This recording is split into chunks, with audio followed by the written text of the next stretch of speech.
દશનામ ગોસ્વામી અતિથિ ભવન જય સોમનાથ દશનામ ગોસ્વામી ચેરિટેબલ ટ્રસ્ટના ઉપપ્રમુખ શ્રી દેવગીરી લક્ષ્મણગીરી ગોસ્વામી. મારું ગામ કાજલી છે. આજરોજ જુનાગઢ મુકામે ગિરનાર ઉપર જે ગોરખનાથ ની જગ્યામાં ગોરખનાથની મૂર્તિને ખંડિત કરી અને જે અધમ કૃત્ય કરેલું એના માટે આવેદન પત્ર આપવા માટે મળેલા, પરંતુ જાણવા મળ્યા મુજબ નરાધમો પકડાઈ ગયા હોય, આરોપીઓ પકડાઈ ગયા હોય. આજરોજ એસપી સાહેબ તથા સરકારશ્રીનો આભાર વ્યક્ત અમે કરીએ છીએ.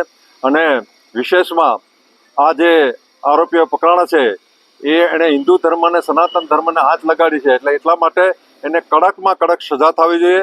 જાહેરમાં રિકન્સ્ટ્રક્શન થવું જોઈએ. અને વકીલ મિત્રોને નમ્ર વિનંતી છે કે ગુજરાતમાંથી કોઈ પણ વકીલ આને વકીલાત કરવા માટે ન આવે એવી બધાને નમ્ર અપીલ, જેથી કરીને બીજી વખત બીજા કોઈ પણ આવું કૃત્ય કરતા વિચાર કરે. અને એટલા માટે આ વકીલોને પણ ખાસ મારી નમ્ર વિનંતી છે. અને કડકમાં કડક એવી સજા થવી જોઈએ કોઈ આવું હીન કૃત્ય ભવિષ્યમાં ન કરે.